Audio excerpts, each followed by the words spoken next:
Hello and welcome in. So today we're going to be looking at Yu-Gi-Oh! Master Duel. So what I'm playing here is ranked on Silver 5. And I'm going to go all the way up until Gold 5 in this video.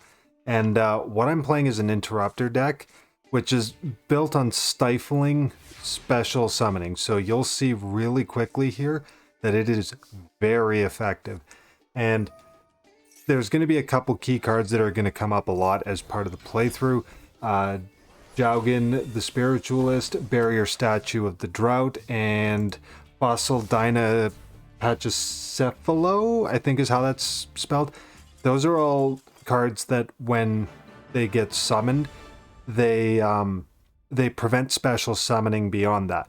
And because most meta decks are built around being able to special summon, they don't really have a counter if you lock out the board.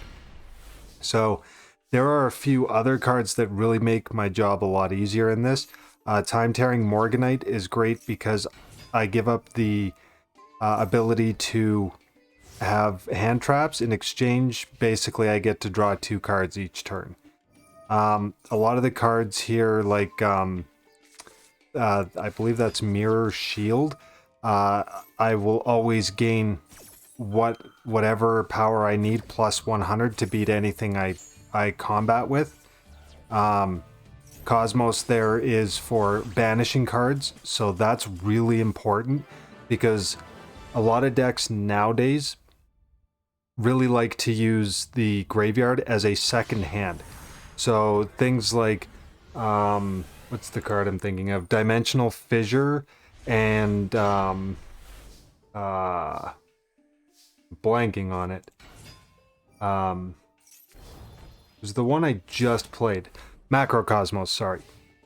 Those will prevent cards, or instead of going to the graveyard, they get banished. So even right there, Jaugen with Clocktown, which turns all monsters into machine types, and all my machines get 500, all theirs lose 500. So it's just creating an imbalance and doing what you can to keep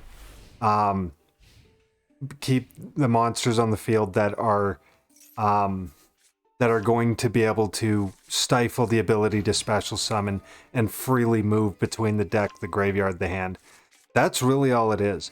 At the end of the video, I am going to have a like a small clip of going through the deck list so that you can see what's there and maybe build one yourself. Solemn Judgment is also a very valuable card in this deck, like it is in most decks, but paying half your life points you're not usually overly concerned with. Even right here, like we've got Haman on the field, which is never good news, and then we get Destiny Hero Plasma, which is even worse news. But even without having any real ability to muscle over anything else that's on the field right now, there isn't really much of a concern. So I finally get to my turn, and first thing, Pot of Duality. Always get your free card, Pot of Extravagance. The thing with Pot of Extravagance is that, first of all, I kept forgetting to play it when I needed to, but it pulls a whole bunch of stuff. I believe it's Extravagance that pulls a bunch of stuff out of your extra deck, which I've just filled with fusion cards that don't really mean anything. I don't need to use them, so they're strictly there for the cost. So we had Harpy's Feather Duster. Obviously, Solemn Judgment, you're going to do that every single time. And now that I've played Macrocosmos, everything that goes to the graveyard will now be banished instead, so it'll be unplayable. Now we've got more special summoning because I don't have a card currently that can stop that. And that's kind of where going second can really be painful. This deck really likes to go first. So I'll take a whole bunch of damage, and right now I'm sitting here going, okay, I've got 200 life points and I'm up against it. And that's on turn 4. Pay attention to that. So this is the 4th turn. And so now do super polymerization, and I get my Starving Venom Fusion Dragon out, which obviously is just gonna beat over a whole bunch of stuff. Get rid of Hamon. That Witch's Apprentice, or whichever the Link Fusion or Link card is. I can't remember. I'm not overly concerned about that. But what happens is I keep getting cards brought back to the field by my opponent. Now, Hamon is obviously the engine that's turning the vehicle, or making the vehicle go, right? So it's going to be hugely problematic. They get a four card sacrifice, and this was the weird thing. So I don't know why that card didn't attack. I tried to look through and I couldn't find a reason why it didn't, but I was going to take the opening. I finally played Pot of Extravagance, rifle a whole bunch of cards to be banished, and now I have Fossil Dynapetchacephalo. I think that's how that's pronounced. So now my opponent can't special summon anything, and all I can do is go bye-bye, because once you stifle that ability, there's nothing most decks can do. And it is so much fun to do, especially on Ranked, when you know that you're playing against somebody that is absolutely confident they've got everything figured out. Is this the most meta thing in the world? Absolutely not. But it is so much fun to play on Ranked, especially when you've got people that are being hyper competitive. So here we have Jowgen. I've now locked out special summons, and I've got Dimensional Fissure, so all monsters will be banished instead of going to the graveyard. And obviously Machine Town, so that's going to give me plus 500 for all my monsters, minus 500 for theirs, for each one on the field. So that's what this deck is built around, is you've got weaker cards with good effects, and you're just kind of boosting them to kind of help keep them alive a little bit. And once you start locking out special effects and special summons, it actually gets really, really easy. So my opponent on their first turn now is going to do all their backflips, and they're going to keep just cycling through, getting their protections set up, get their board going. And I see a card with 6,200 now. I'm like, yikes, I'm in trouble. So I play Pot of Extravagance, ditch 6 extra deck cards to draw 2. They've played, it appears to be a token card, yeah, so. And now I get Machine Town. So now I've got 2. So all monsters on the field are machine, and all of mine will get plus 1,000. All of theirs will get minus 1,000. And now there's, again, a whole bunch of backflipping. So this is where staying patient is important with this deck, because now that I've taken 4,400, it would be really easy to sit and go, I'm out of here, I'm going to lose this. So now I've got something on my side. So now we have Super Poly. Just going to clear out the board as best I can with whatever I can, and bring out Gardra. Gardra is good because it has really loose requirements for what it needs to be summoned, and that's the biggest reason that's in the extra deck, is keeping that flexibility. And now with Gardra out there and Jowgen, I've locked it down where they can't special summon, and they don't have anything that's going to beat over Gardra. So those are always going to be key points that will help you control the battle really easily. Cards like Raigeki, Mirror Force, those will go a long way. I'm more preferential to Storming Mirror Force, because Storming Mirror Force will put the card back in the opponent's hand, not destroy it, in which usually triggers effects for a lot of cards. So if you've got something like Jowgen on the field that prevents special summoning, and you Storming Mirror Force and put the card back in their hand, it's really hard for them to get something back out on the field. So Moon Mirror Shield, that's the name of it. That's always going to be a really effective card for keeping something alive. So even with Jowgen only having 200 attack, anything that it combats with, Jowgen is going to automatically get 100 more power than it needs to defeat that that monster. So that's always a really good thing. I think my opponent didn't realize what was going on there, took Jowgen head on, and Jowgen won. Now, I believe Jowgen is negated right now, so it's not going to prevent special summoning. I believe that's what's happened there. Unless that negate that I saw earlier was just for the one turn.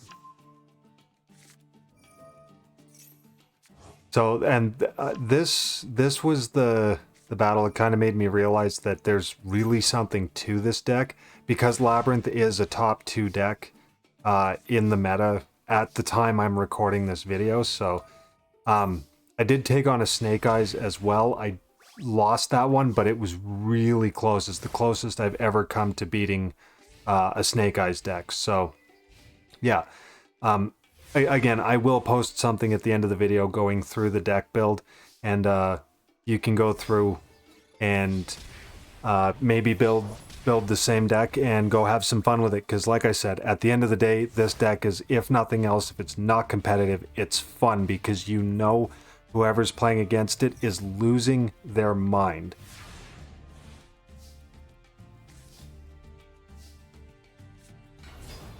And now we're just getting more and more lockdowns. So between Fossil Dyna and Jowgen, like it gets harder and harder for them to clear out that special summoning restriction. And that's kind of the best way to protect your build. If they have Raigeki or something like that, that's obviously going to do that very quickly.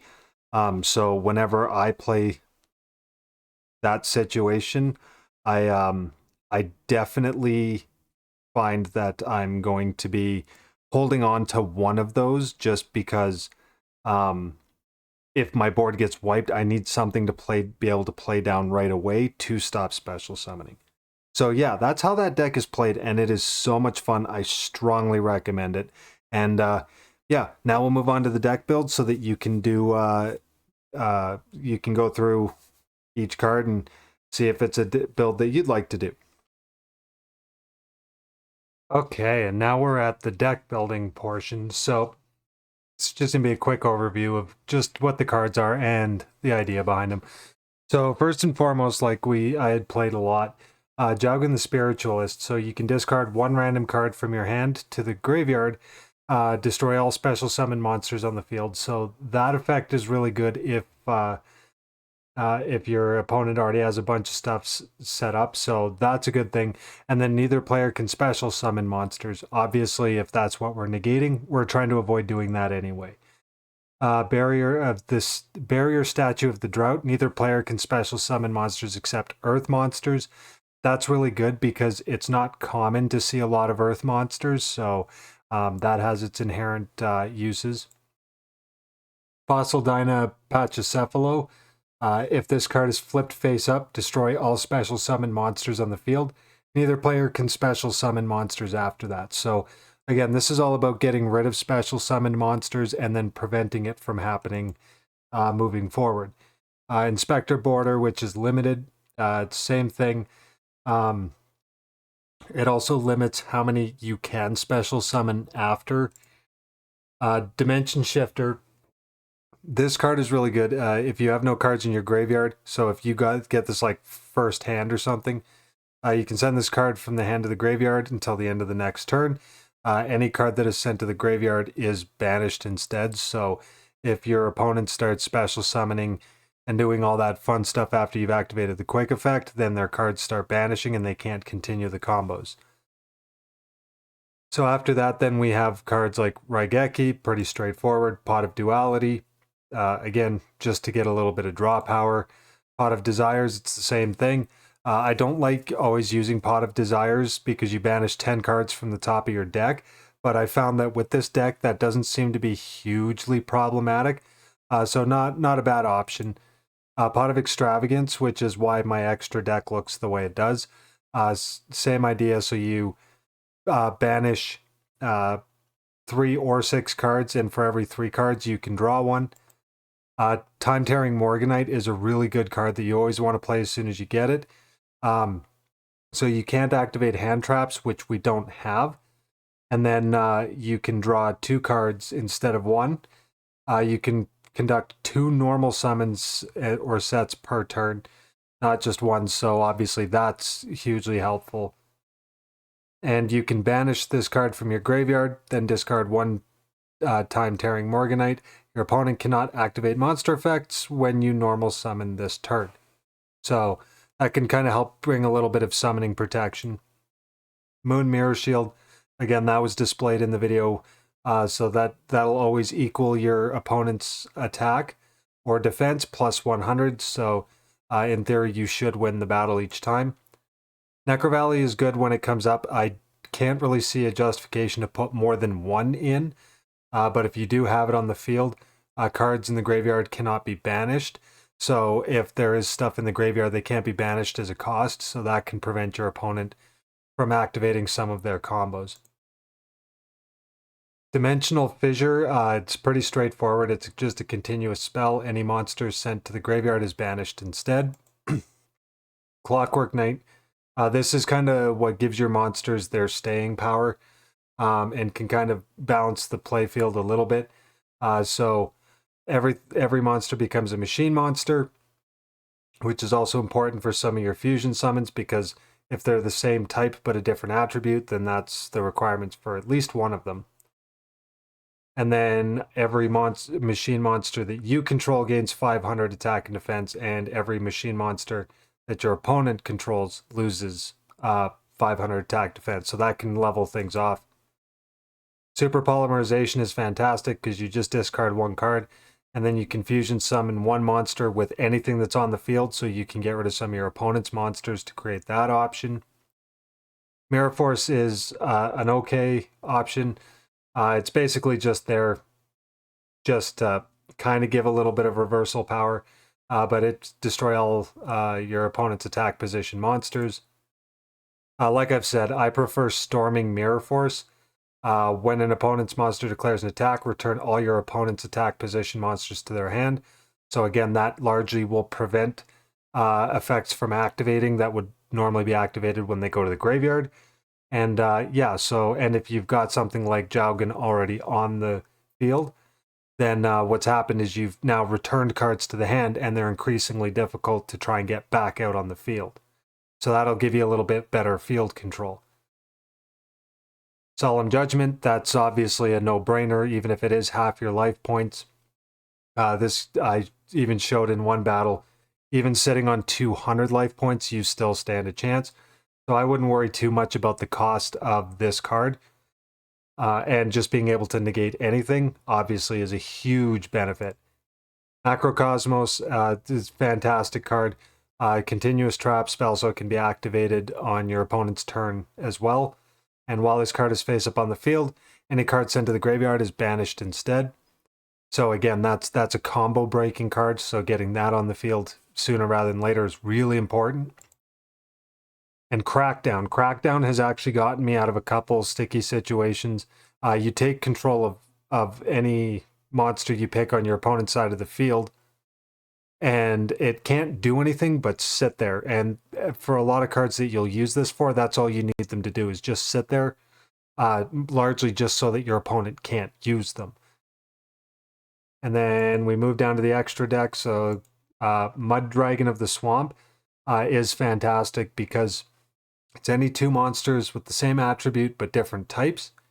Your opponent cannot target this card or monsters on the field with the same attribute with card effects, and once per turn, as a quick effect, you can declare 1 attribute, and this card becomes that attribute until the end of the turn.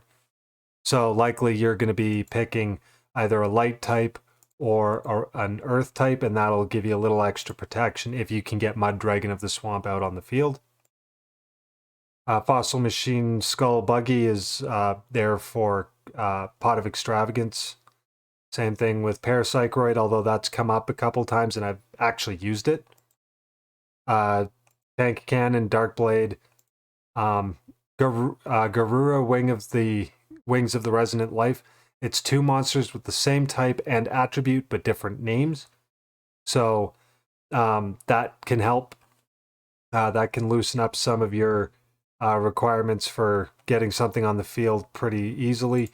Same thing with Starving Venom, Fusion Dragon, and then Thousand Dragon, and all these other ones. They're just there, just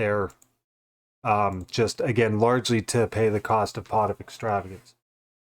So yeah, that is the that is the deck build. Take this build and make it yourself and see if you can tinker with it. I'm having so much fun with it, and hopefully you do too, and you can run through ranked and annoy some people. And if you do, come back to this video and drop a comment and let me know what you thought of it. But yeah, so that's my Interrupter deck. I've been running a little bit of ranked in that, and it is so much fun. Highly recommend. But that being said, I think I'm going to cut the video there. If you did like the video, don't forget to drop a like. If you really liked it and would like to see more of it, don't forget to subscribe on your way over to the next video. And until the next one, thank you and all the best.